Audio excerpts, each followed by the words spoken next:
Greetings and salutations, listener. It is I, Eric J. Chucky, joined as always by my fellow impresario of video game music, The Boy. Hey. And this is the Two Nerds Podcast before we dive back in at number 26. First things first, if you hadn't watched the last podcast, dude, go. This is kind of a two-parter. You might want to go. Listen to the first part, numbers 50 through 25. But also, if you could click all of the links in the description and buy all of the things you find there, that would be great. Mostly we need to mention the things you need to buy are my books. Those are pretty cool. And Super Blizzard, Shining Wazato track, Let's Get Hardcore. That's our theme music. You can buy the rest of his music. You can buy Joy Lancer. It was on sale last week. Did you buy it, listener? I bought it. I'm going to be playing it soon. You gonna do it for the channel? Oh, yeah. Yeah. Oh, that's pretty great. It'll be good times for everybody. I will apologize before we dive into it. My sinuses decided to explode today. So if I'm a little sniffly, that's why. But yes, we're talking about video game music, and that we are. We spoke at length about the music, the classical video game music, which is a bit different than regular classical music. But we covered pretty much. How far did we get last time? From like 1985 till 1996 or 7. Nice. All right. Well, that brings us to number 26 on the list. Yeah. This is more a track from my history. We're about to round that corner into the boys' history. But this is from a game I played a shit ton by the time I finally got a PlayStation. Castlevania Symphony of the Night. The name of the track is The Tragic Prince. You will know it when you hear it, which will be now.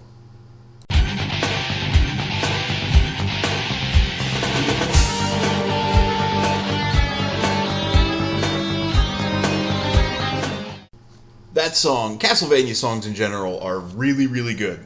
I'm really sad that I didn't play more of the original Castlevania games when I was younger, because as an adult I've grown to love a lot of those tracks, like Bloody Tears. But that song is hardcore and awesome as hell.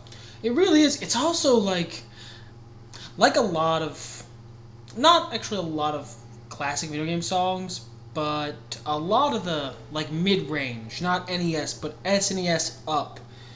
It makes really good like driving music. Yeah, because it's got a decent beat. It doesn't have lyrics, so you can just sort of turn it down and have discussions while driving. Which I don't know if you've guessed this about the Two Nerds. We fucking talk a lot,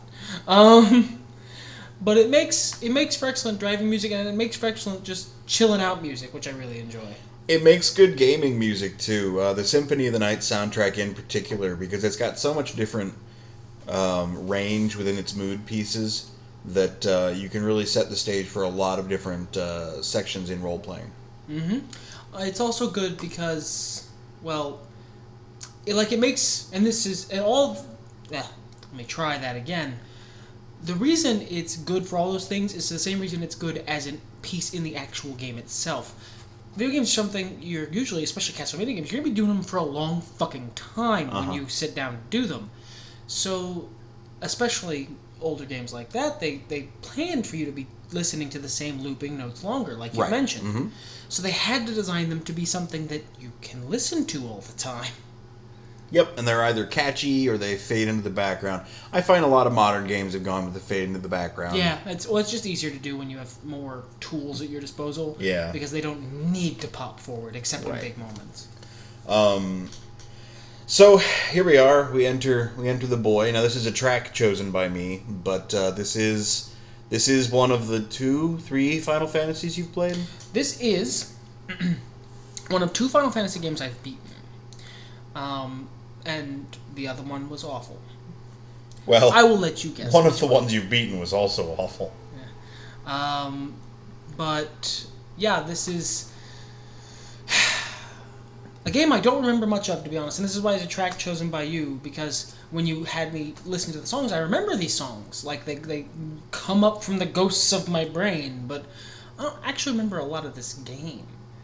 It's been a problem because I don't know why, honestly, because I have a really good memory, but this game just sort of didn't stick with me. Maybe you knew they were going to remake it. Now I can experience it again in glorious, glorious HD and take Barrett on a date. This is Final Fantasy VII, Those Chosen by the Planet.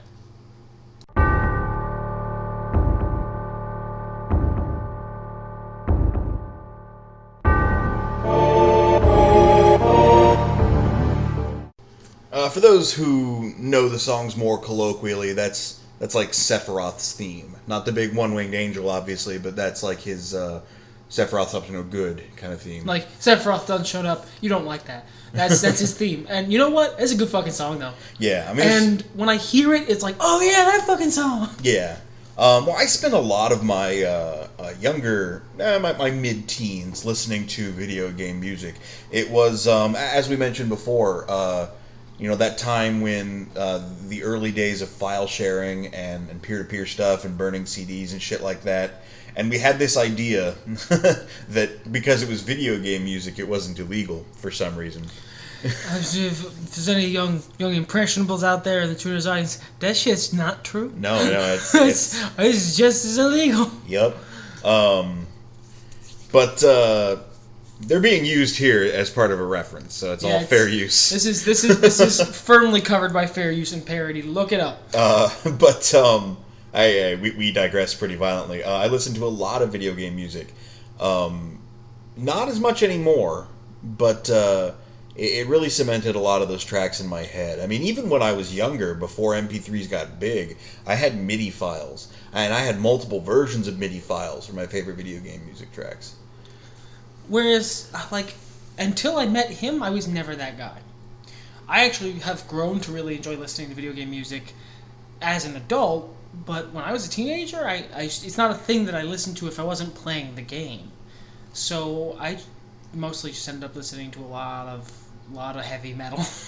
I mean, I had that too. I had MTV on a lot, and that was in the years of new metal, so there was a lot of heavy metal to listen to. But video game music was my jam. Now, the other song I had considered from Final Fantasy VII was, I want to say it's called Genova Absolute. It's the theme that plays in her final boss battle. Okay.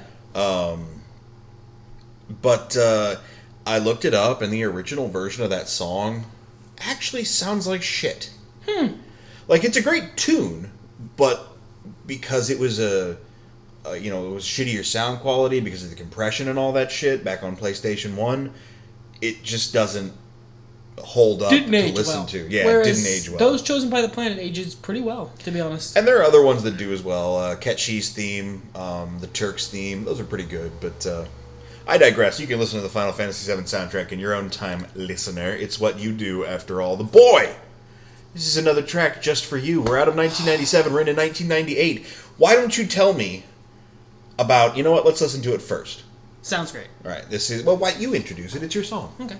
This is Fallout 2, California Revisited.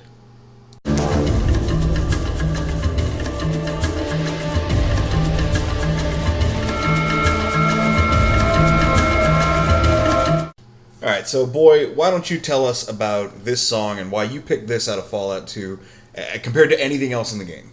Alright, well, first off, as we mentioned, we're trying to avoid licensed music. Yeah, we'll talk about that a little bit more later. The big, bombastic opening themes for the Fallout games I didn't want to pick for that reason. And also because, look, you don't actually hear them that much when you play the game. This fucking song, however, California Revisited, is the travel music before you get the car. When you get the car, you get a travel music called My Chrysalis Highwayman. And I wanted to mention it along with this one because they are very, very... These songs I listened to for maybe like 60 hours as a kid when I was playing Fallout, because I played it for like 100 hours and I was traveling for a lot of that because fast travel wasn't a fucking thing back then. But it really, really, really helps sell the theme of the game and helps sell the emotion and the atmosphere they want. California Revisited is a very tribal theme, so it brings your character's origins as a tribal person into the game and helps remind you of that. It's also a very dark, atmospheric theme, so it helps keep you in the mood to understand that this is not a nice place you're visiting. And that, combined with the really really big theme change that happens when you get your car, My Chrysalis Highwayman is just fucking great driving music, and it is great. It makes you feel really badass when you hear it, and it's a great contrast. I gotta say, I do like My Chrysalis Highwayman a lot better in terms of being a song, but you're absolutely right. They both serve as excellent exposition with music. Mm-hmm. You know, setting that tone, setting that feel, and getting you into where you should be. Because, yell at me for not being old school cool. We own them both, Fallout 1 and 2, but I have not played through both of them. I played a little bit of Fallout 1. To be fair, since we bought them both as an adult, I haven't played Fallout 1 again either. I've played 2 a couple times, I think, at this point. But I haven't played Fallout 1 again either. I just got shit to do. I'm just tired of that water chip quest. Just tired of it. Yeah, that wasn't a lot of fun. I beat that and was like, I don't know if I want to keep going on. Tony Shalhoub, give me guidance. The game is much better after that. I just don't feel like doing it again. But I digress. I haven't even played that game, and you played that track for me, and I was like, oh, okay, this is cool. It sounds very tribal, and it's also very foreboding. So, I knew that the character was a tribesman somewhere back in my mind. But it sells those concepts very well. Yeah, it does a great job of that. So yeah, it was a good track, good selection, and a nice little peek into the boys' video gaming history. This next one, still from 1998, is one that I think is part of both of our histories. Indeed it is, sir. Without further ado here, because we can always talk about it after the fact, this is Metal Gear Solid Encounter.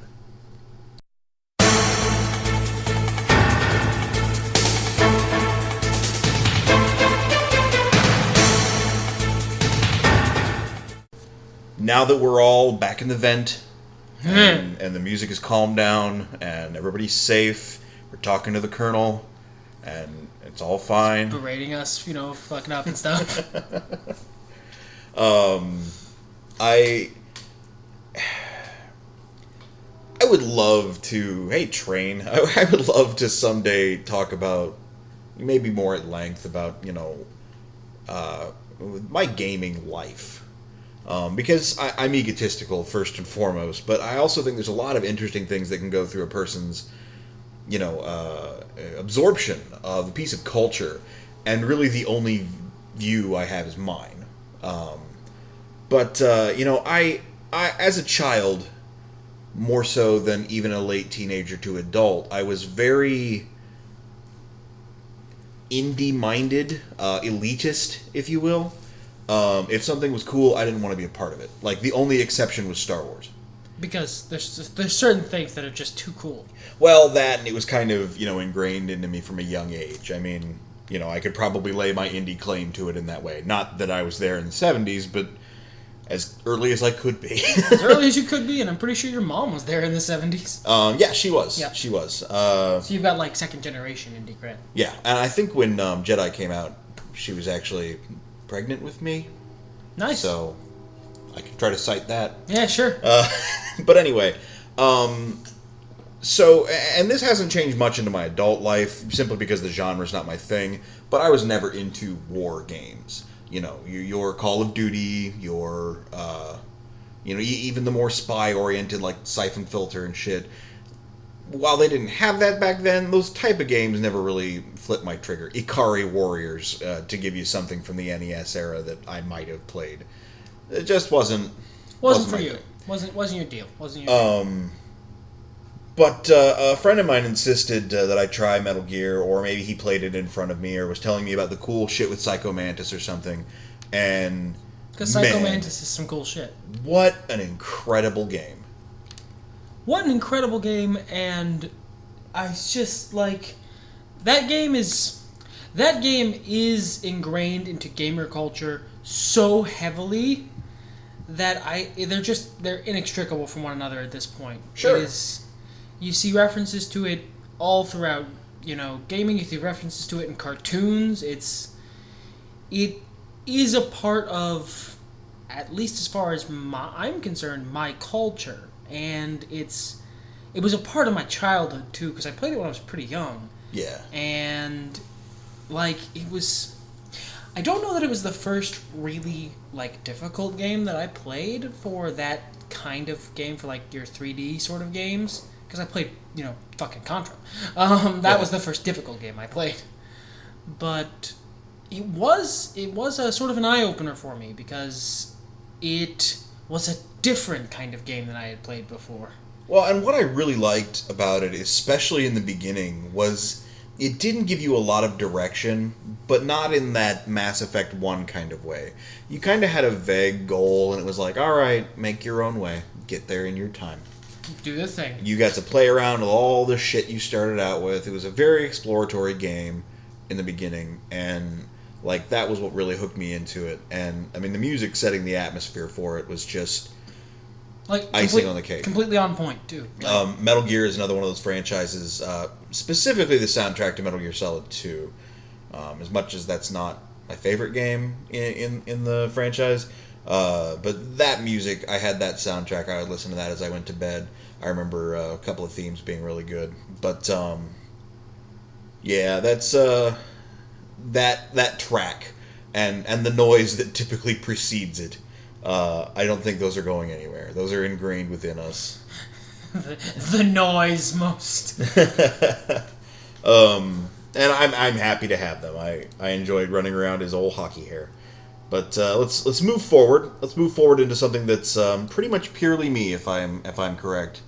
Yeah, no, I mean, I played like a wee little bit of this game, but not enough to even lay beginnings of claims. So I played it at a friend's house a couple times. Well, and that's kind of the same situation with me. It was a loaner from a friend, but it does remain one of my favorite video gaming tracks to this day. I love covers of it, and this kind of enters a weird era of Spanish guitar in video gaming.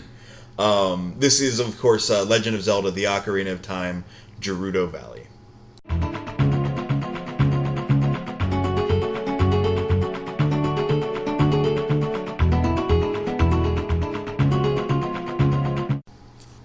Oh, man, I love Spanish guitar. It's not even a joke. Like, I may not have had much experience with this game, but I really like this song because I kind of really love that style of music. It has a certain energy, and it was great in that Legend of Zelda game because it really made the Gerudo area feel different from everywhere else. I honestly think that outside of the little ocarina themes you played, and a couple of the other tunes, Ocarina of Time just wasn't quite as good on the music as the older Zelda games. Not that it was bad, just not as good. Dude, Zelda 1 song, you got big shoes to fill. Okay? And even Zelda 2. I don't remember if we mentioned it in the last podcast. I've played that game for maybe 5 minutes of my life, but the music in it is just incredible, and the SNES version, which I played a lot, but I'm just not as hot on the music, but it was very well orchestrated. It had that like Star Wars feel to it, that Indiana Jones feel, that what the fuck is the name of that composer? John Williams. That John Williams feel to it. That just brought a lot of emotion. And, Ocarina of Time had that again, but less. Except for this fucking track, which I just love. Yeah, super dig it. It's just a good song. We're gonna go back to you. We're gonna introduce a new fucking system, okay? This is gonna be I believe like the only entry Yeah. on the list from this system. Despite the fact that I played quite a few games on it. I never touched it. I never touched it. I read about it back in Electronic Gaming Monthly when it was like the new hotness, but this track is from the original Soul Calibur. It's called Duelists.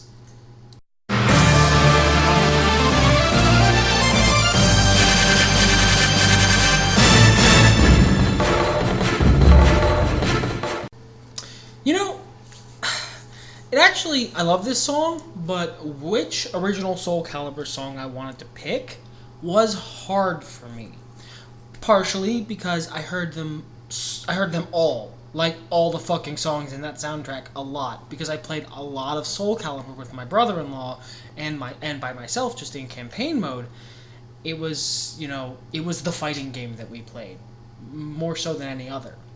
And so it was really hard for me to choose between the various themes. This and Keelik's theme probably would have been the two front runners in the end, because I played Mitsurugi, this is Mitsurugi's theme, and he played Keelik most of the time. But in the end, I have to go with this, not because I played Mitsurugi, but just because for me, when I think the original Soul Calibur, this is the song that pops into my head, and I think that kind of has to be the ultimate goal for this sort of list. Right. Yeah, this isn't necessarily a list of favorites. Like we said in the first podcast, some of our favorites are going to pop up on here. But, I mean, obviously, there's a reason there are favorites. But this is more just, whatever song evokes the feeling of that game. And also, it's kind of hard for me to choose because unless you've listened to them a lot of the first Soul Calibur game songs sound really, really similar. Well, Soul Calibur itself has a bit of a leitmotif, I believe the musical term is.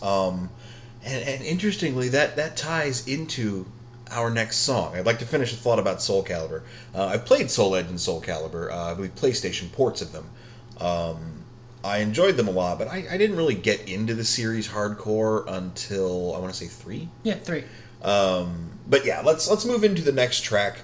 From Final Fantasy IX. This is some more Spanish guitar for us. Yeah, Spanish guitar, woo! This is another track the boy only heard because I played it for him. Because I was not interested in this game when I saw it.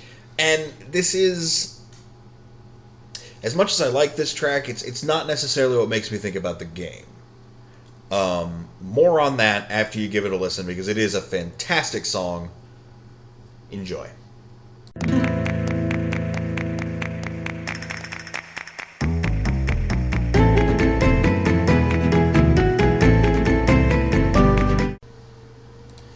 That is Vamo Aya Flamenco. I apologize if I butchered that at all, but I think my Latin languages should be just fine. I believe it's one of the Chocobo themes, but not the traditional Chocobo theme. That song is like second best when it comes to reminding me of Final Fantasy IX. The song, well, what my brain thought was the one song that reminded me most of Final Fantasy IX is actually like 5 songs. Kuja's leitmotif, the instruments used and the different styles, and the specific piano theme they use to signify Kuja is here, you better run. Right. The we will rock you pounding, etc., etc. That I love that, and that always harkens me back to that game, because as much as I do adore Freya, Kuja was such a game-changing character for me at that point in my life, So that's usually what I think back to when I think of Final Fantasy IX. But like I said, it's spread out over 5 songs. I can't pick one. So we defer to number 2, which is a fantastic fucking track. It's got a lot of that Gerudo Valley vibe, but without being the same song. Spanish guitar. Yeah. And I just like this track independent of it. I just think it's a great song. But we're going to mosey along. We're going to mosey into some more The Boy territory. We're going to mosey onto Le Computador once again. Yeah, I had a big PC gaming phase when I was younger. This is one of the reasons for it. This is hands down my favorite real-time strategy game. There's just no competition. There never will be, I don't think. And probably one of the big reasons I stayed a gamer for a little while in my teenage years, because I got a lot into like movies and music and anime, and one of the only games I kept playing for like a year or so was this thing, which was Red Alert 2. This is the Soviet theme from Red Alert 2, Hell March 2.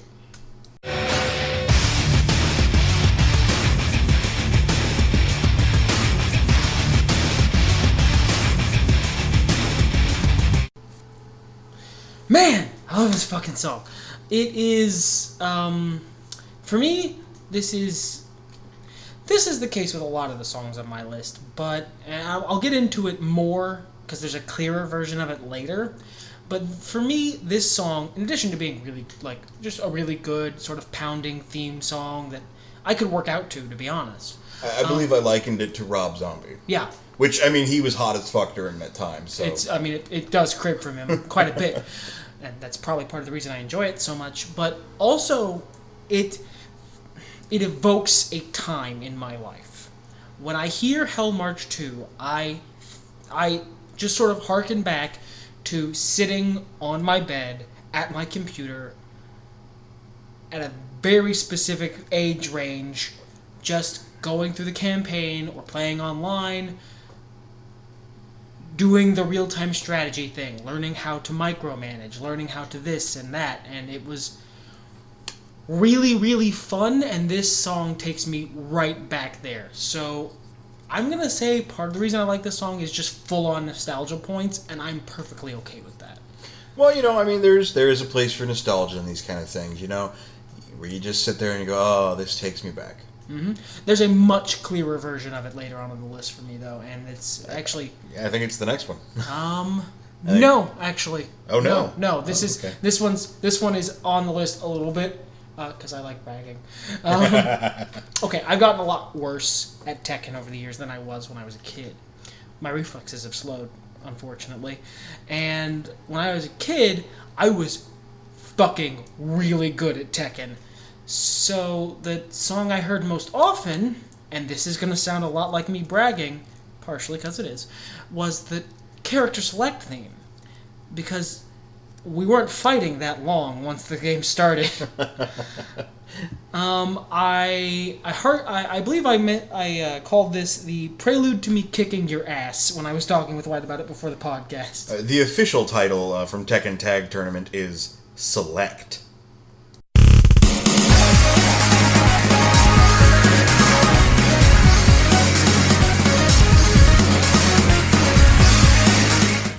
As I'm given to understand, that was followed closely by Eddie Gordo putting foot to face repeatedly.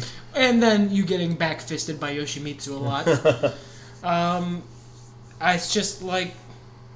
That song, in addition to just being kind of a good little techno song, it's on there because I really liked that game.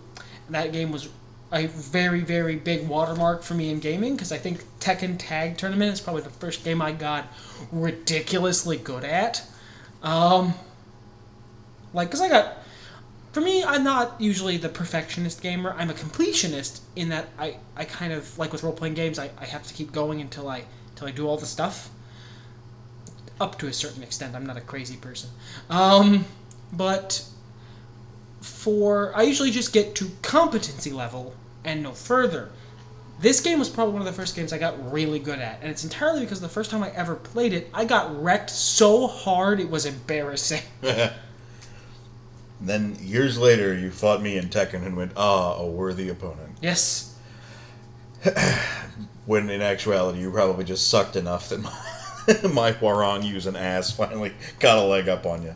Pun not intended there, but I'll take it. So we moved from the PlayStation 2 in the year 2000. There we go. Okay, thank you. Still in the year 2000, but the year 2000. back to that glorious machine, which we currently sit talking to you on. Not the same one. No. But it's the same. It's a PC game. PC Master Race. This is Diablo 2 Tombs.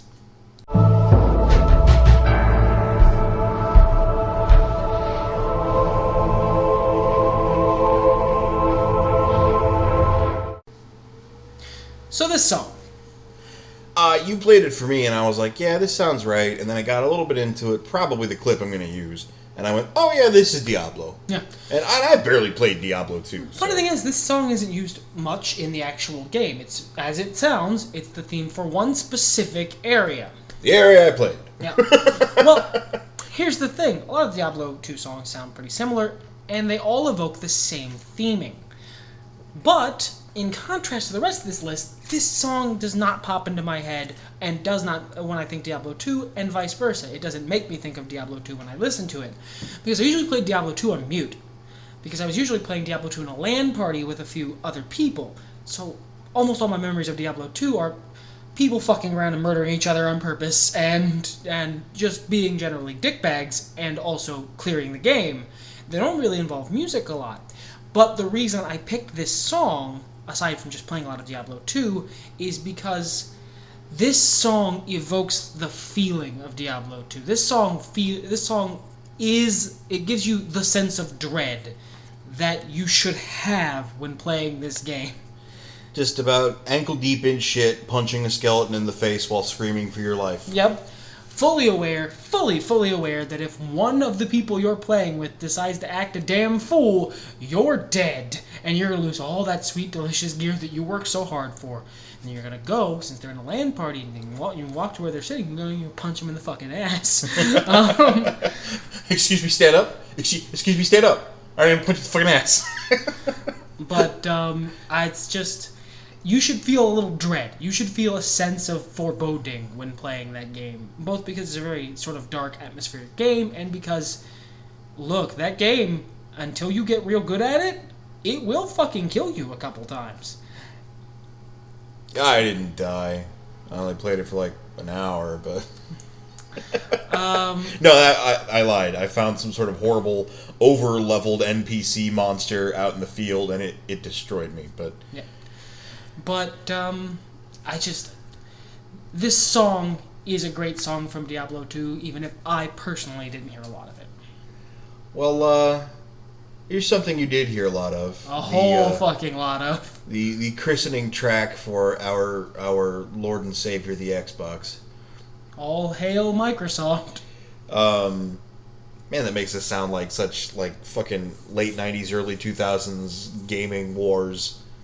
Sega's better, Nintendo's better, Microsoft's the best. Could you do more of that voice, please? That was great. I remember those times, man, and people took it fucking seriously, and I remember trying to be... I straight up don't, though. I remember trying to be a moderate about it, like, they all have their ups and downs. Not when I was younger. When I was younger, You were pro scub? I drank the Kool-Aid. I was like, Nintendo is the best, because I have a Nintendo. Which I'd had a Sega, and I'd played it. It seemed like every time there was a game on both systems, with the exception of Aladdin, the Nintendo one was better. Usually that was the case. The Nintendo one was usually just better. I mean, better coded, better. I was never that guy. I was never into the console wars. Like, the only time I ever really got into the console wars was, I really wanted to see the PS3 burn in hell. I really, really did. A part of my soul really, really did. And I was a PS2 kid and a PS1 kid. The PS3, the things they did, just made me so mad, yo. I hate being lied to by a company. And they did a lot of that in that time. Yeah. But we have just digressed. Yeah, that's a different fucking conversation. We're talking about video game musics. Video game music, and this is the main theme for Halo Combat Evolved.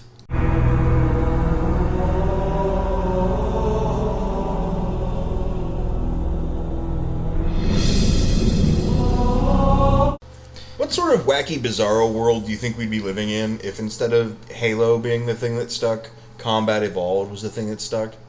Bro, you ready to play some Combat Evolved? Ready to get your CE on? Bro, I got some Mountain Dew game fuel. We're gonna Combat Evolve, bitch. I think that would be... that doesn't sound all that different, to be honest. No, it doesn't really. But... CE would be CE3, CE2, CE Reach. That sounds like a kindergartner's reading book. CE Reach. E reached for Professor Pericles. Professor Pericles made E regret the reach. Professor Pericles is mad. Not like the angry mad, like he cray. Cray I see in like the big font with like one of those very soft, well illustrated, like golden books, little illustrations of Professor Pericles just ripping his fucking eyes out. Any the fucking way. Remember earlier when I mentioned that I had a really, really good example of a song both being good but more so evoking a very specific time frame? This is it. I thought for a second you were asking me, and I was over here drinking my tea. No. I mean, the pause was more for dramatic effect. Okay. This is it. This song is me on a sectional couch, a blue sectional couch in my oldest sister and her husband's basement, on their playing Halo on their gigantic fucking television. That is one of the clearest mental images that a song will give me.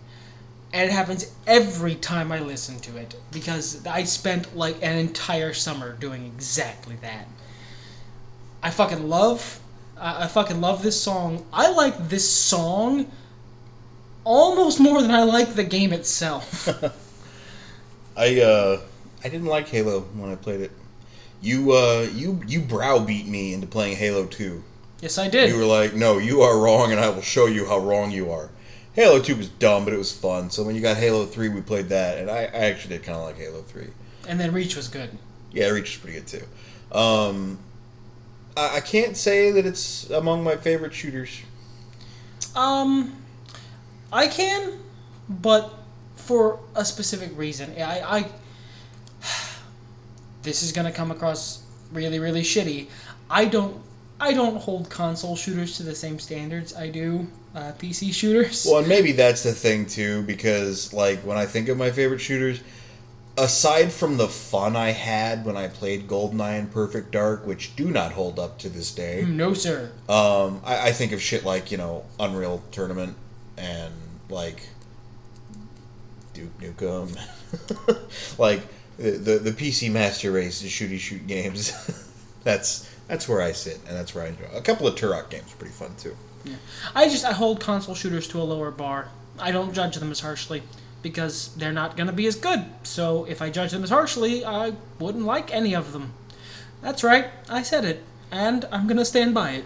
Well, that's awfully, reliable of you? Yeah. Next music. Yeah, next music. Another Xbox game from 2002. Now this was also on the PC, but I played it on the Xbox. I think you did as well. Mm-hmm. This is from the Elder Scrolls 3 Morrowind. The name of the track is Peaceful Waters. You probably don't know what the fuck that track is. Give it a listen. We'll come back afterward. We'll see if you remember.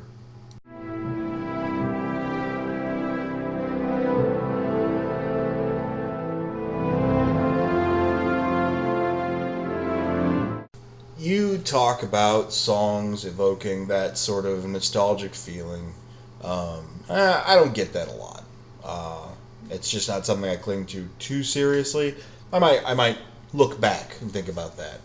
But for me, that song is always like that trip from Sedanin to Balmora. Mm-hmm.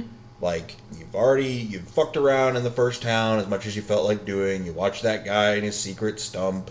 You tried to figure out what shit you could steal and what shit you couldn't. You ran around naked and watched all the villagers be offended. Now it's time to go pretend to do the main quest. For like 5 minutes. You talk to that guy, he's really boring. You're like, I bet I can fuck up that dude with the cool glass sword. You kill that one merchant in the house on the left. Yep. And you claim that house for your own. Now you have a house. Then you spend 5 months putting blue-ass candles everywhere in that house. Fuck yes!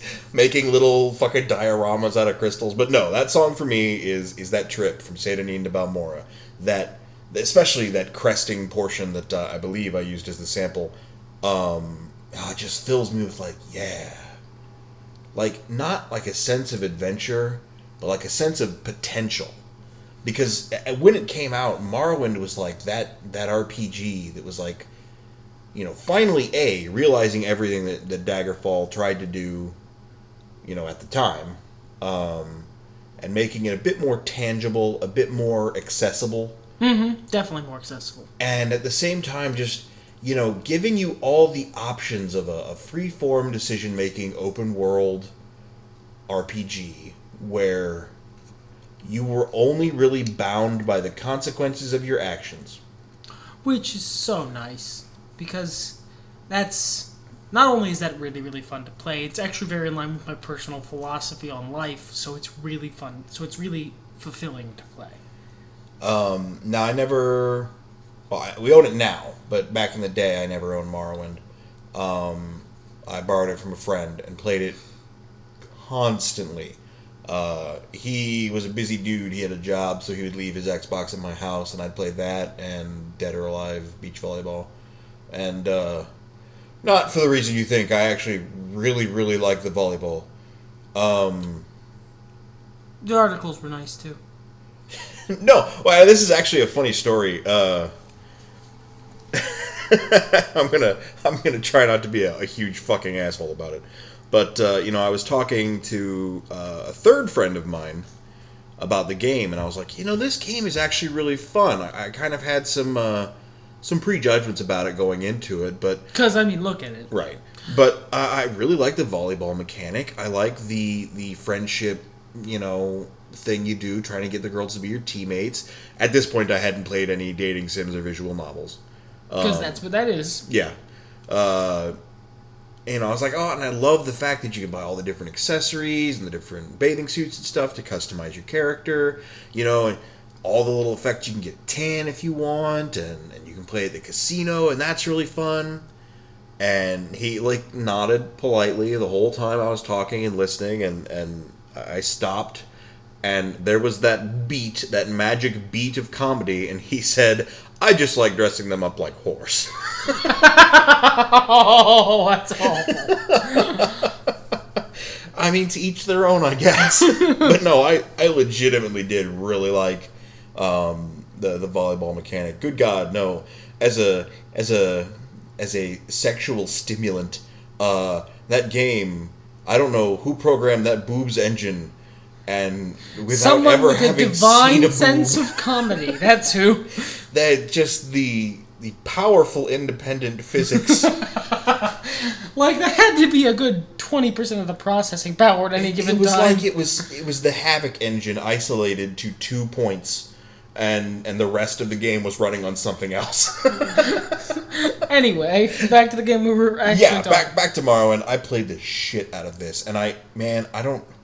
This song actually also, it feels, for me, it feels very calming. It's the calm beginning or calm interlude in a Lord of the Rings movie, and it has that same sort of feel to the music, and I enjoy that in and of itself, aside from also having pretty similar memories to what you have as far as playing the game.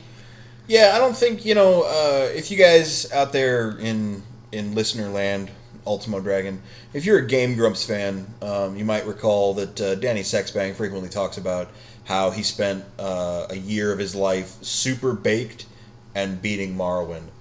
I can't say that I ever really did the main quest, or really quests at all. Oh. I remember some of them. I did a lot of stuff in that first town, and there were a lot of little side quests that I completed. I even joined a guild or two. Mage's Guild was my favorite in that game. But I just never did the stuff. I just wandered the fuck around killing things that bothered me. Stealing you were just things a that pure, I was pure murder hobo. I was the murder hobo. Yeah, that was, and maybe that's why I don't do that anymore, because you got it out of your system. I got it all out of my system. But yeah, enough about Morrowind. Enough about reminiscing over what a wonderful game that was, because it was. Mm-hmm. Let's move on to something that's all you. Well, it's all me back then. It's a little bit of you now. Sure it is. But this version, specifically, I hope you like fucking horns. This is the gym theme from Pokemon Sapphire. Game Boy Advance, 2003.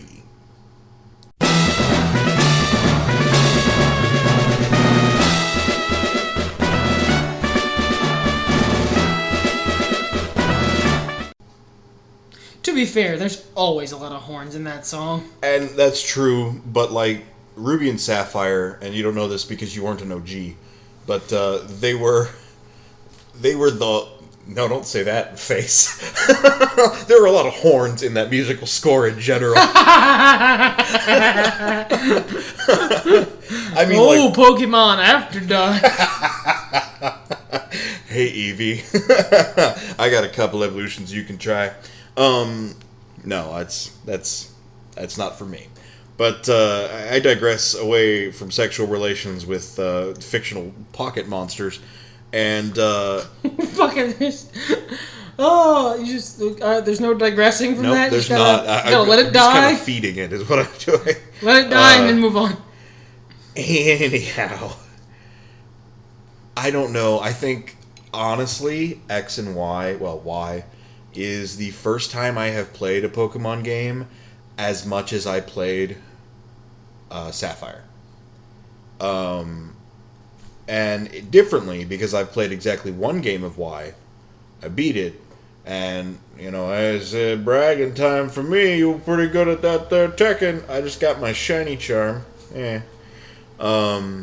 Which, fucking, you know what? That shit takes dedication, okay? Oh, yeah, and it was a lot of hard work, too. Insofar as, searching for that shit is hard work, but doing a lot of breeding now and trying to make, not hardcore competitive teams. I don't really cotton with Smogon much, but, something that can stand up in a fight. I digress. I played Sapphire over and over and over again. I don't think I ever played it with a Torchic, but I played it a lot with a Mudkip, and I played it a couple of times with a Trico? Whatever evolves into Sceptile. I think that's Trico. And I remember the stupid pirates and their stupid plan to flood the world because water is good. And just, that's why I got Omega Ruby when that came out instead of Alpha Sapphire. Because the pirates plan is stupid? Because the pirates plan is fucking stupid. The Omega Ruby guy, and I've heard his speech now in the game, which I'm sure it's updated from what it was in Ruby, because a lot of the dialogue is. But he's like, yeah, land is good. We can build things on land. We can't fucking build shit on water. So we're gonna make some more land. Not cover the fucking world in land, get rid of all of the water. Not like what the fucking pirates wanted to do. Arr, let's make water world. Fuck yeah. Everyone drink their own pee. I love that movie. Kevin Costner's really underrated, yar. Yeah, I just, that was more than, Red, hell of a lot more than Silver. That was a game that made me a Poke dude. And that was probably the track that I remember the most from it. I was listening to some others and it's like, nah, it doesn't really cry Pokemon to me. The gym song, though, yep. So, we move from the Game Boy Advance back to the PS2. We move to the future of 2004. And we move to the first, and I believe only song, no, one of two, one of three, that have lyrics. Yeah. I bring you possibly the greatest musical masterpiece ever to grace console, PC, theory. The music Professor X is hearing pales in comparison to this track. I give you Snake Eater.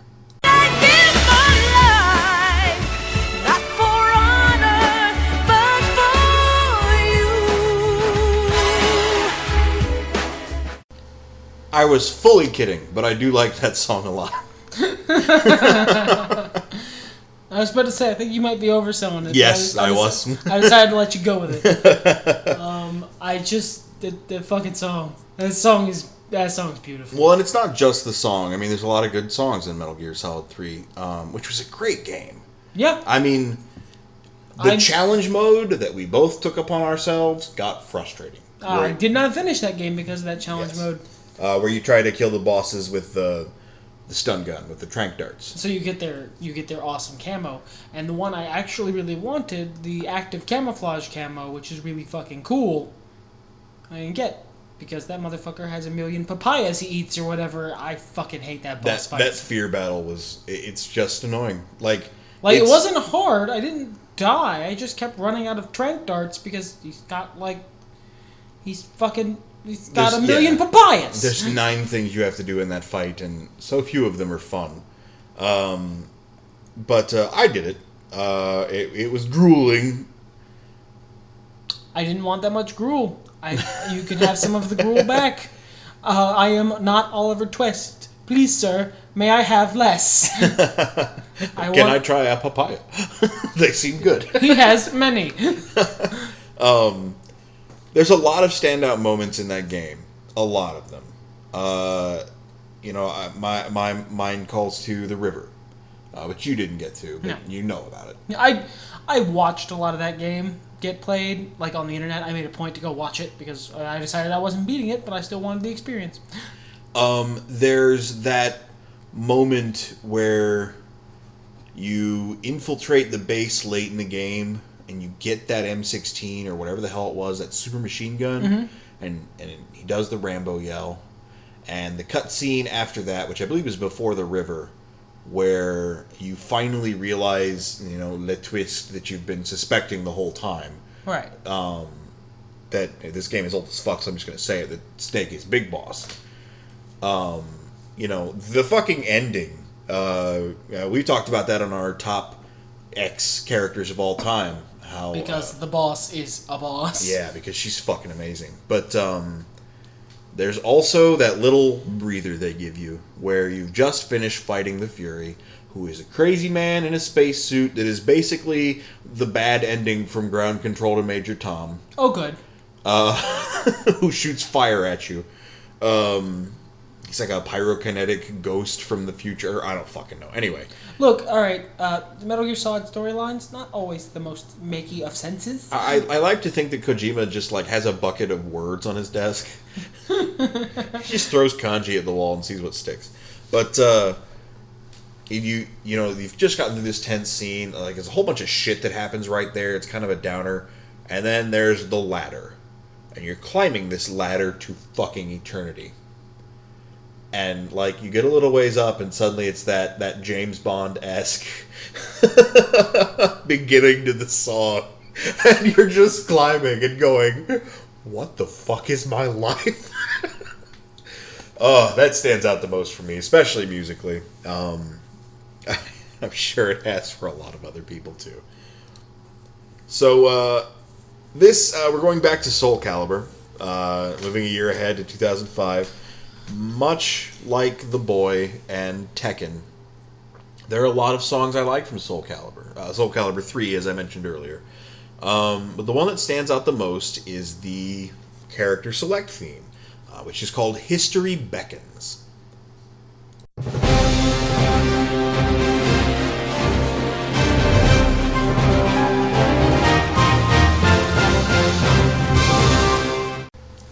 This song, and I'm sure we've talked about this a million times in the podcast before, so I'll keep it brief. This song is you and I hanging out, getting to know each other, playing random-ass creative characters against each other. It's the best way to play that game.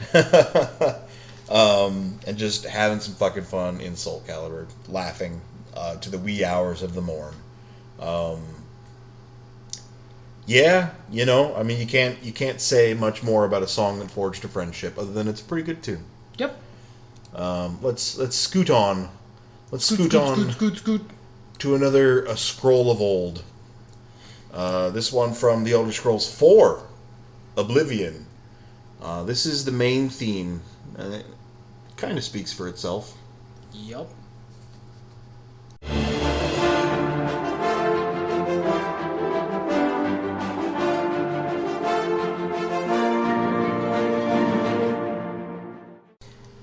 For a long time, I kind of wondered how they were going to outdo that.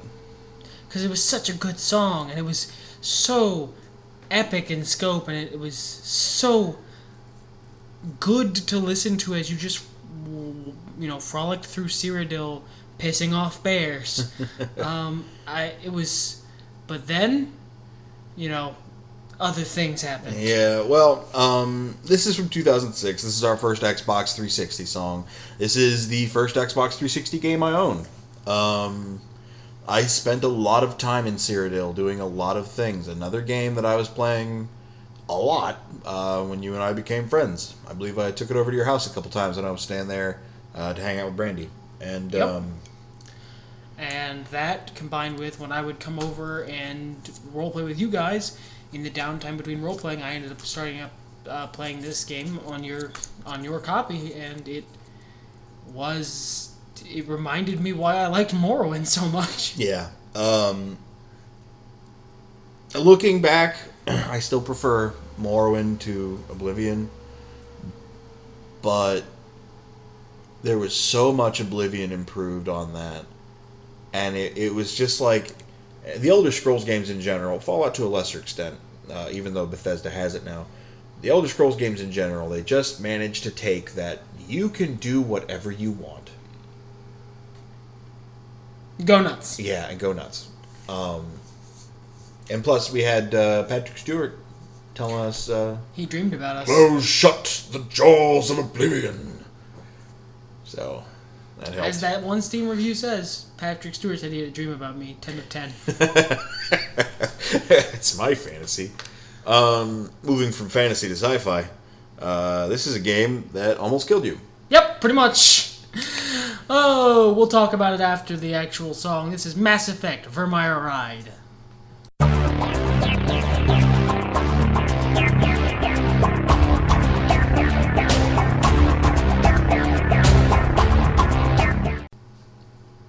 So what's it like to ride in Vermeer? It's pretty fun, actually. Yeah. This Vermeer Ride's a good song. I picked it entirely because it's a good song. The music of Mass Effect is largely instrumental and largely supplementary. It exists to help craft a feel. So there's not actually a lot of big bombastic tracks in the first or even second game. The third game, that's not true. Yeah, the second game, there was just sort of a noise. Yeah. So I wanted to pick just a really good song that I really liked from a game that, well, it ate my life a little. So, story time. I don't know if I've ever told this story on the podcast before, but I'm going to tell it now. I forgot to eat for, was it like 3 days? About 3 days, yeah. I forgot to eat, and I'm not a thin motherfucker, okay? I forgot to eat playing Mass Effect. I was between jobs at the point, I believe. And so I was just fucking doing nothing all day playing Mass Effect. That's all I was doing. Actually, you know what? I don't even think I had a job at that point. I just had those days off. Maybe. I don't know. We gameflied it. Yeah. I think that was it. I think you were trying to cram it all into before I had to go back to work. Yeah. So I just played. I was in like the course of those 3 days. I drank soda, which I suppose gave me some calories and sugar. Sure. But did not eat solid food until I tried to get up off the couch to go like take a pee or whatever, and couldn't. They actually brought me like a soup and a sandwich to help like stabilize my systems. Eat, motherfucker, eat. This game was incredibly good. I still think it was the role-playing gamiest in terms of mechanics of all the Mass Effect games, and the simplification of the later Mass Effect games is something I understand but will always kind of begrudge because I really liked the complexity of Mass Effect 1. There were other changes, however, that I did enjoy from the later games, so I can't really bitch too hard. For instance, not a lot of Mako in the later games. I think they picked a route instead of trying to continue to find harmony. Because my problem with Mass Effect 1, and the reason I've never played it all the way through, is that it controls like a third-person shooter. But it builds and games like a fucking full-on Japanese RPG. And that's fine, but the third-person shooter controls and mechanics, because they're relying so much also on the RPG mechanics, don't mesh up. It's like that complaint I have with Fallout, where outside of VATS you can have a gun pointed directly at someone's chest, point-blank range, pull the trigger and still miss. Yep. So, you know, that was something I wasn't super happy about in Mass Effect. It certainly wasn't that bad, but the controls for the action sequences were sacrificed a lot. I watched it. I watched it all on a Let's Play on YouTube, which is where you are right now, listening to our podcast, and we thank you for that. Mm-hmm. So, from 2007 to 2008, a game on the Wii, I believe our first and only Wii game, much like the Dreamcast, surprisingly, not a track I picked. Nope, this one was something I picked because, in as much as Soul Calibur 3 helped forge a friendship, as it were, this game did just as much for that. This game, White and I bonded a lot over fighting games when we first started hanging out, and one of them was, once it came out, this song.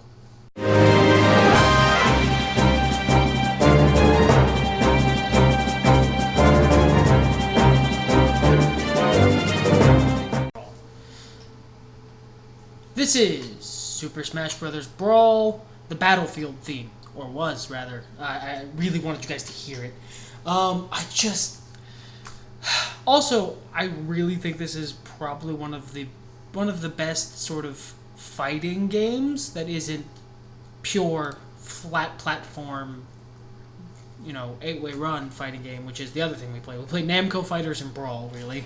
Well, you're not a big fan of the old school fighting game style. No, the Street Fighter style, not my thing. Not my thing. Which we've discussed in our fighting game tournament podcast. But I just, Brawl is a game I really enjoy. I recognize that it's kind of Smash Brothers heresy, but I didn't play a whole lot of Melee. Go fuck yourself. I played a lot more Brawl, and I really, really enjoyed it. It was great fun to play with a big group of people. And it was just great fun to play by yourself. I actually played quite a bit of Brawl by myself. Well, there was a lot of tinkering that they introduced in Brawl that was just... allowed us to make a lot of custom maps, which is a thing that we ended up doing a whole lot of. There came a point when we basically just didn't use the built-in maps. Yeah, because our maps were more fun. Harder for the AI to play on, but the AI was really only there to... basically keep us from fighting each other too hard. Yeah, I mean, by the end of it, it became, is this the map that you fuck me over by picking Meta Knight on, or is this the map that I fuck you over by picking Sheik on? And there was 6 or 7 maps, but they all fell into one of two categories. Or is this the map where you pick Ganondorf, and then we fight like men, and then we add 2 more AIs to go beat up when we're when we're bored. This is the you section. You thought, listener, I was Mr. Ego last podcast, and I was like, oh, all the songs are mine. I don't talk like that. That's not what my voice sounds like. You're being very insulting right now. But this podcast, the boy picked most of the tracks, and this next one is another one of his. And honestly, I'm a little surprised that I didn't gravitate toward something from this game, which is League of Legends, of course. Yeah, League of Legends. This is the old Summoner's Rift theme. Yeah, let's take a listen, and then we'll chitter chat.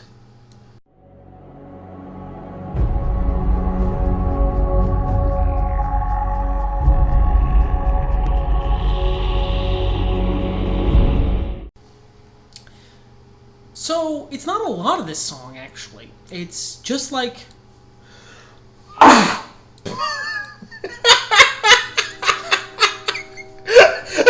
much of me that wants to just leave that in.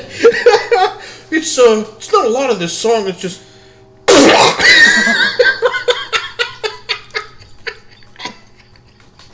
Fuck it, we'll do it live. Anyway, it's the first, couple minutes, and, then another section, 10 minutes in. Because the first couple minutes are when you're buying stuff, and you're getting ready to play some League. You're not yelling at the screen, so you have the time to listen to the music.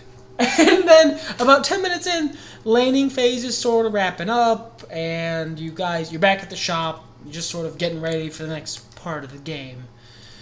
Unless you're jungling, in which case you're busy ganking all the lanes because they can't keep a fucking lane winning by themselves. Anyway, and this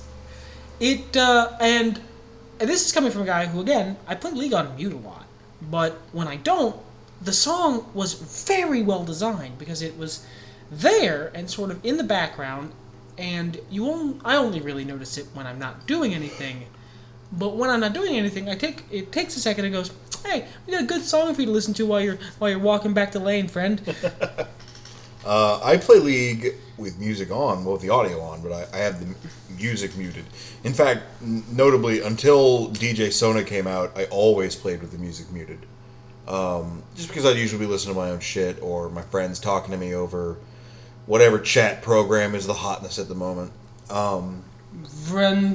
Ventrilo curse. Skype. Yeah, there is that. I probably would have picked like the Champion Cup theme or some Summoner's Cup something. I don't know what the official name of the track is, but there's one that's like the League of Legends song. Yeah. That probably would have been what my mind went toward if someone was like, hey, pick a song that's League of Legends. That's a lie. I would have picked JonTron's The League and I. Yeah, which is not actually in the game. No. If someone, to be fair, if someone goes, hey, pick a song that's League of Legends. Sure, AP Xin Zhao, Civ HD. Or God, anything by Instalock or... Yeah, the music surrounding League actually is way more League music than the actual League music. Yeah. When I do something really cool with a champ, if there's a song by a various musical parody artist about that champ, I will start singing it. Or even the commercial bumpers they use for like the last 2 seasons of LCS. Yeah. Reminds me of League more, but I can hear it. I remember back before I muted my League music and was like, I could be listening to Kanye right now.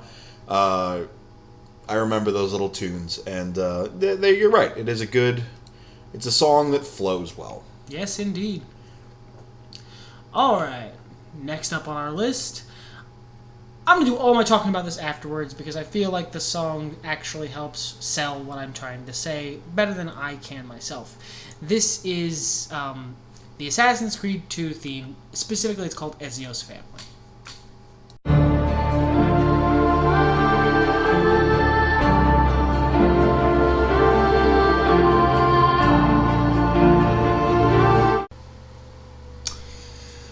So I played a lot of Assassin's Creed. I gameplayed the original Assassin's Creed, destroyed it, and then I ended up actually buying Assassin's Creed 2.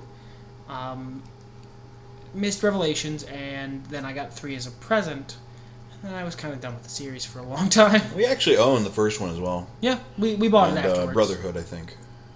Yeah, I played a lot of Brotherhood too, but I sort of merged that into 2 because they're the same guy and kind of the same game.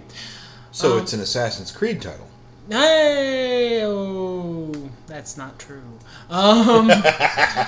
Anyway, I really like Assassin's Creed 2. I like Assassin's Creed Brotherhood also, but for me, Brotherhood is very much a spin-off of Assassin's Creed 2.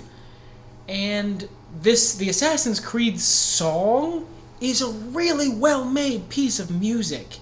It sort of does a lot to merge the themes that you're working with. There's, it's mostly a theme that fits in with the Renaissance Italy, setting, but there are undertones of the meta story, which is nice. It also is just really fun to listen to as I'm wandering around on rooftops stabbing guards. And it's good to have something fun to listen to while you're doing that. Trust me, I played Assassin's Creed 1. It's good to have fun music to listen to while you're doing that. Hey, there is plenty of fun shit to listen to in Assassin's Creed 2. Money, money, money. The easy way. He loves that guy. I fucking love that guy. He's my favorite peasant. And if I had a cornflake gun in that game, I would have shot corns at him all the time. You did. You had a golden cornflake gun. Yeah. That was my 2 weapons, my money gun and my hammer. He plays that game so badly. I beat it with much regret. But the game itself is super fun, and it pioneered a genre. Yeah, I will say that. A genre I like. That gifted unto me one of the best things. It gifted unto me the Arkham games. Those games don't exist if Assassin's Creed doesn't get made. So at the very least, I owe Assassin's Creed that. Well, it's good when you can admit such things. Mm-hmm. Continuing on this journey, Do the Boy. This is a great song. But it's probably not a song you're going to recognize from this game. Because it's very, very low-key, doesn't get used a lot, and even when it does, it's in the background. That doesn't mean it's not really fucking cool and fits the character incredibly well. This is Morden's theme for Mass Effect 2.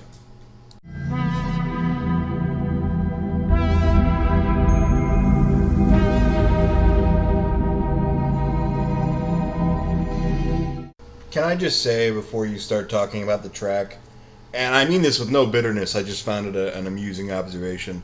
I think the only podcasts where you have talked more have been the ones where early in the podcast someone said Batman, and you just went off. So why did you say Batman today? I can't stop! The song I know from Mass Effect 2, as I mentioned earlier, is Bwong dun dun dun dun dun dun dun dun dun dun dun dun dun. So please enlighten us as to why that sexy track we just listened to is the one you chose. Aside from just being a really nice track with like some very smooth jazz horns, which is cool, it fits Morden very well. Side note, yes, it is actually true that Morden has a theme that isn't Scientist Solarian. I know you're surprised, but it is true. It fits the character very well because it's not very indicative of the front he puts up, the semi-comedic science guy, but the layers underneath. The deep sort of conflict he has about his past and about his decisions, the regret that's there, the very, very troubled person who puts on a layer of like scientific detachment to separate himself from it. That is very much there in that theme. And I like that they did that. I like that they gave you the core of the character in the music for him. But they made it so low-key that you're probably not going to notice it. It's just going to sort of worm its way in as you're playing the game. That's what I like about character themes in general, and that's what I talk about a lot when I talk about old Final Fantasy character themes. And of course, as we've mentioned before, as you and I have talked about in our private discussions, the reason we don't have as many bombastic character themes is because we have voice acting now. Decent voice acting even, not, Here, for you, the master of unlocking. or my personal fucking favorite, Space! Oh, shit! Oh, Tim Curry, you fucking global treasure. But it is nice when you can hear those themes and you can go back and go, yeah, that's jazzy and that's jamming and that's Morden, because there is that first layer of Scientist Solarian of, this is the way I talk, and then these are the, I really, really like science, and I'm a little funny, I'm like your science teacher, and then you scrape that off, and underneath, he's like this noir detective, he's like fucking Spike from Cowboy Bebop. Plus, like, science superhero. Yeah. Look, they may have actually made this character specifically for me. Yeah, but it is a fun track. Well, I don't know what fun. No, it's not fun. It's good. Fun for me is, it means I have enjoyed this. Much like amusing means I enjoy this. I guess I just like to laugh. So, still on the Xbox 360, moving from 2010 to 2011. We kind of already had this song on the list. It feels a little bit like cheating, but you know what? There's a reason it gets to be on here again. They reinvented the wheel. They put treads on tires. This is Skyrim, The Elder Scrolls V, Dovahkiin.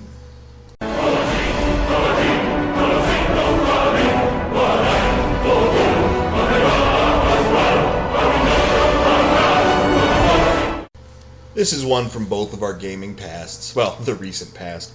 And I think there's not a better way to encapsulate the feeling that song gives you than when we first heard it. And I don't mean the moment, I just mean the context. We knew there was new Elder Scrolls, we knew it was set in Skyrim, and that was cool and everything. But we didn't know much about the actual game itself. Then they released the big trailer. Yeah, where I think you only saw like the wall and like some narration from someone. One of the Greybeards. Yeah. And then they had the song playing in the background, and then they just kind of went to the song, and it was like, wow, It's the song is stunning. it it arrests your mental momentum. It makes you experience it. And it's so perfect for that game. And that's telling, because there's a lot of songs you're going to hear in that game more. You know, the songs that play in the taverns. Fucking Ragnar the Red. You will hear Ragnar the Red so many fucking times.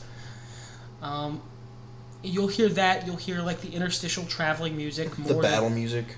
Yeah, the battle music that isn't this, because this only shows up as battle music in certain points in the game.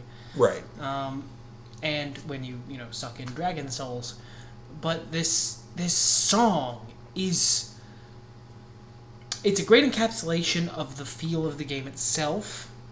And it's a really, really fucking epic fantasy song. I think it really delivered I think it was the first hint of an unspoken promise being delivered. It was the Elder Scrolls series stepping up its game from Oblivion, which by that point had become kind of a fucking joke. Yeah. They were like, no, we're coming back. It's going to be really fucking good, you guys. Just listen to all of these dudes singing in a language you don't understand. And it was just like, I will listen, and I will rewind and listen again, and thank you very much, sir, I will buy your game. Here is your $89.95, or the ridiculous sum we paid for it so we could get a statue of Alduin. Look, we're not going to discuss the exact sum, but we have an Alduin statue. Yeah, and do you? No, we win. But... wow, that's like one title Ultimo Dragon doesn't have. Alduin statue? Yeah. Yeah, that's true. I'm sorry. Please don't come to my house and beat me up, Ultimo Dragon. Because he will, to take it. Yeah, he will. He will pin you. He needs all the titles. He had most of them already. Well, yeah. But it's just... You know what the funny thing is, though? It's a little different than the other... Because we've had a couple really good fantasy songs on here before. Sure. Especially back in, like, the various classic themes. And we talked in a bunch of them about how they make good music for role-playing games. This doesn't. This doesn't, because this song is fucking Skyrim. It will, if you try and use this song as, like, a theme for a pen and paper role-playing game, at least for me, that'll suck me right out of the game instantly. Because that's Skyrim. That's the Skyrim song. You playing the Skyrim song. Am I the Dragonborn? But, yeah, you know, it does... It is iconic and inextricable from its game. Yep. To a similar extent, so is the next song. A little teeny story before I actually play the clip. I am a sensitive person, and I have a deep, abiding love for music. A lot of stupid songs can bring me to tears. But sometimes they're just those songs you feel, you know? Johnny Cash's Theft of Hurt. I say theft because that song is his now. Mm-hmm. Trent Reznor agrees. Yes, he's like, oh, I got stoled. And he may have it because he did better things with it than I did. Speaking of Nine Inch Nails, Somewhat Damaged. Desperado, not necessarily by Johnny Cash, but Desperado in general. Just a very somber... I actually like the original version better. Heart-wrenching track. And maybe it's context, or maybe it's just the instrumentation, but Mass Effect 3, Leaving Earth, is another one of those songs that just hurts.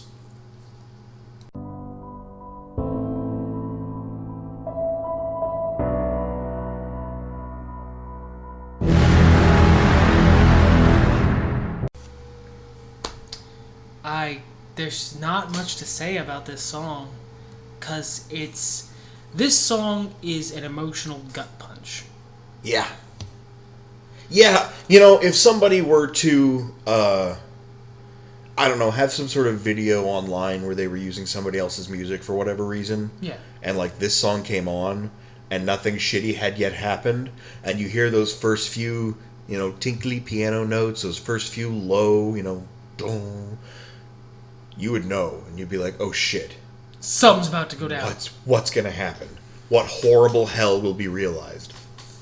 I mean, this game was an emotional gut punch. I mean, it was It was every beautiful, difficult decision that needed to be made, just one right after another. Mm-hmm. And the only way that it relented is if you forced your character to go do something the fuck else. But everything was so pressing, it was hard to. It really, really was. You can't bring up Mass Effect 3 without talking about the ending, which both White and I actually like. I just shrugged at the computer screen as though you can see me. It's an audio medium, sir. Yeah, it is. But we actually both like it. I personally, from a narrative preference standpoint, would have enjoyed a cleaner ending, because in the end, I like superheroes, but I understand why they went with the ending they went with, and I respect it. Not me, I'm a big tragedy sucker. Yeah, it was... There's no need for us to talk about Mass Effect unless you really just like hearing our opinions. It was a fantastic game. It is my second favorite game of all time, and I don't think I have a third favorite game of all time. So that's high praise. Yeah. Let's move on. Let's move on from something dark and somber and gripping to something at the very least hopeful. Meme-worthy is the word I was going to use. But no, it is actually a good song. We'll talk a little bit more about the fun bullshit surrounding it after the fact here. This is from Dragon Age Inquisition, The Dawn Will Come.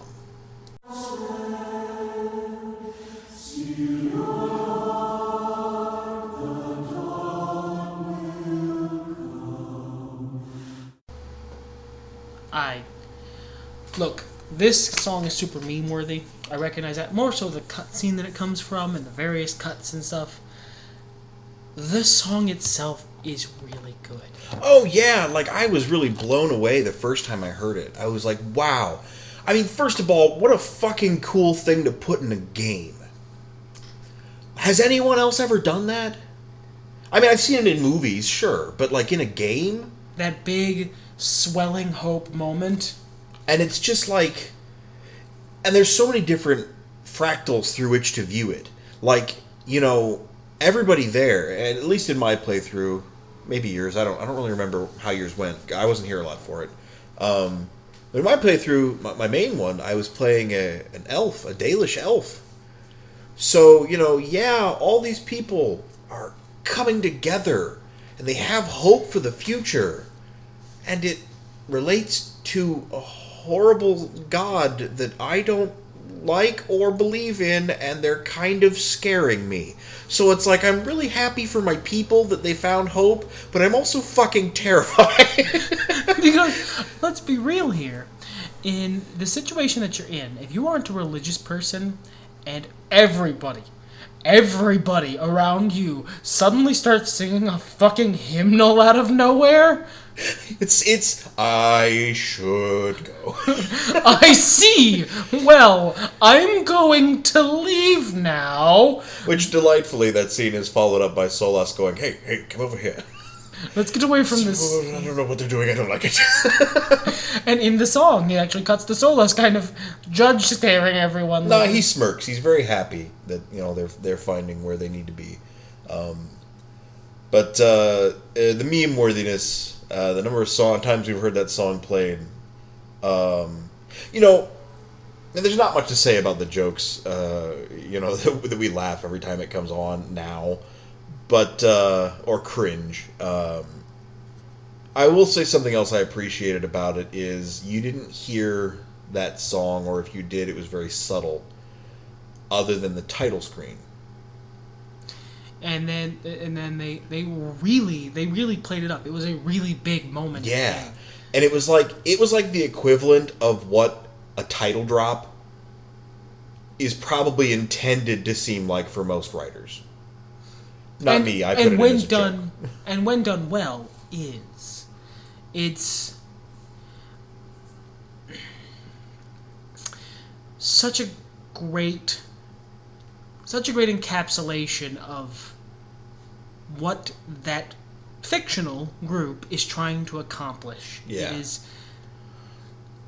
And it's also for, like, my main playthrough was a guy who was passingly religious. It was the moment that he came to grips with and accepted his role in the Inquisition. Because until that point, I had always picked the options of, all right, stop calling me the Chosen One. I'm not. Dude, stop. It's weird. And two, have you not noticed that I have the Satan in me? Like, get thee hence. I'm filled with it, and I'm really good at it, so you probably shouldn't worship me, because the whole religion is based on that being a bad idea. But then, after that moment, I made a conscious decision for my character. That's when he came to grips with it, because he realized what a pure beacon of hope he could be. My elf just kind of pretended it didn't happen. Let's all forget about that. Remember that nice ceremony we had a few days later? That was nice, where I held up the sword real high with my tiny twig arms. We all had a good time. So, rounding off this list is not the most bombastic of songs, but this is a chronology. That was from 2014. Previous song was from 2013, I believe. And looking at this now, and it seems like my dates are kind of shitty. But this next track, this is from 2015. This is from this year, and this is a you thing. This is Batman: Arkham Knight.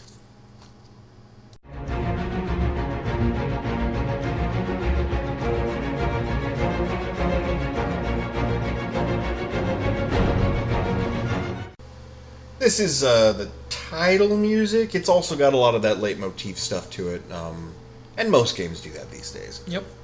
I haven't played a lot of Arkham Knight, but it's a good song. I have, and the other songs I would pick are licensed music, because I would have. I'll mention it when we get to the honorable mentions, but there's a couple of there's at least one licensed song that I feel is really good for this game. But this feels like the Arkham games, and if you may have noticed, the other Arkham games aren't on this list, because I saved their spots for this, because Arkham Knight's not a perfect game.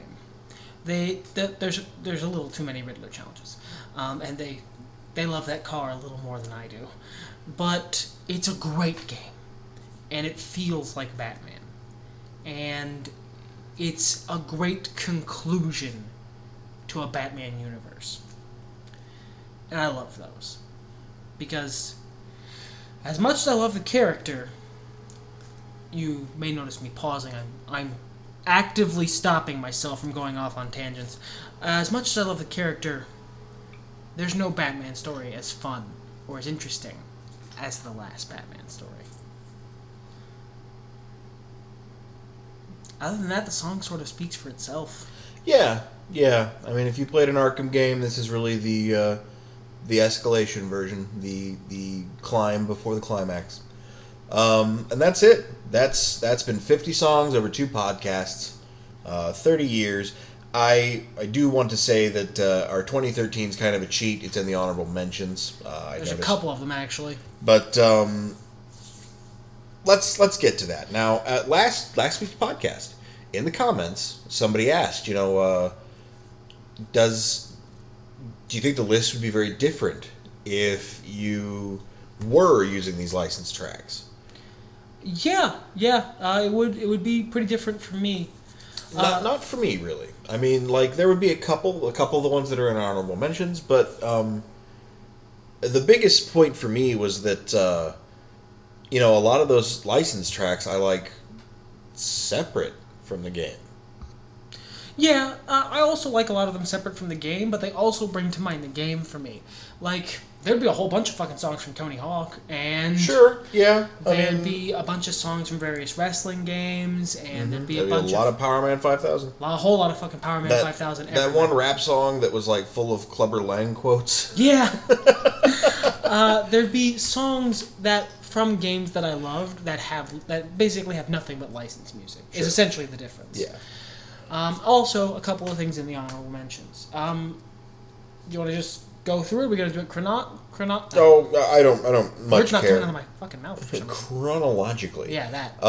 I will say that you may have noticed, listener, as we got to the end of the list, there were a lot fewer clusters of one year having a bunch of songs, and it's because of that licensed music. We, when I got into my teens, I played a shit ton of Tony Hawk, and then you and I both played a lot of pro wrestling games, both separately and then together, and most of them tracks be licensed. Mm-hmm.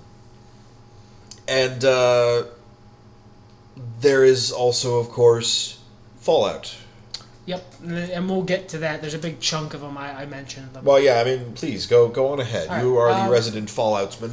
First off, we have the Ink Spots Maybe. It's the Fallout 1 starting music. It's what the game starts out with. It's your first impression of the entire setting, and it's a great one.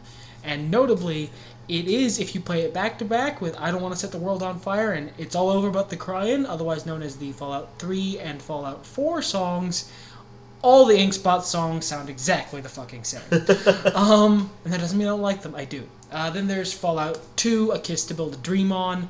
I played a lot more Fallout 2 than Fallout 1 as a kid, and Kiss to Build a Dream On is like an old friend to me at this point.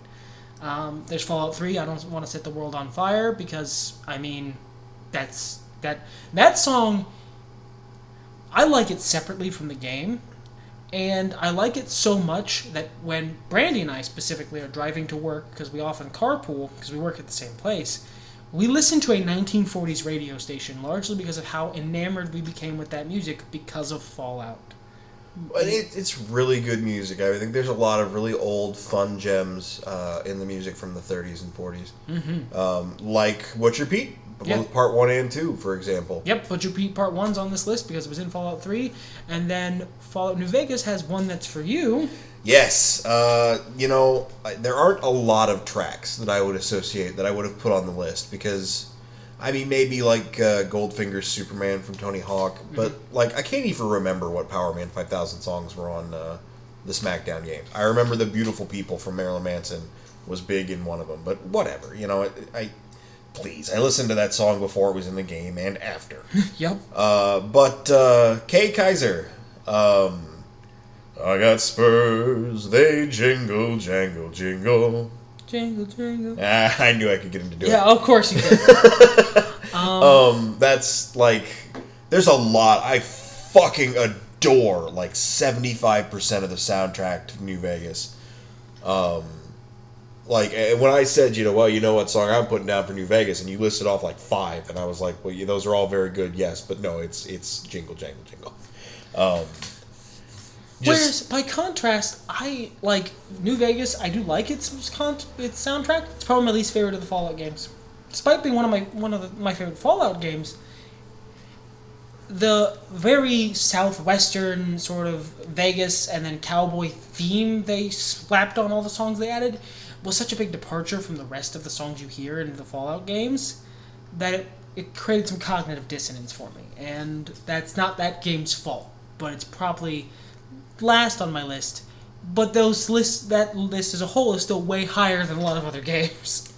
The big 2013 track I was talking about, another one of those songs that's hard for me to listen to now. I just recently beat this game at the suggestion of one of you, dear listener, BioShock Infinite.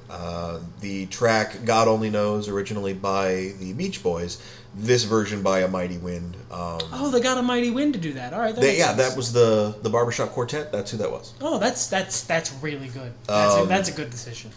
There was that song, man.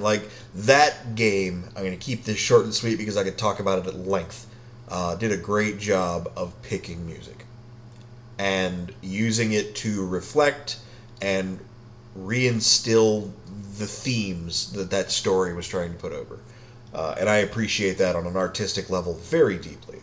I do want to mention a couple of traditional video game tracks that I didn't include on the main list for a variety of reasons. One, the theme from Burger Time, the stage theme.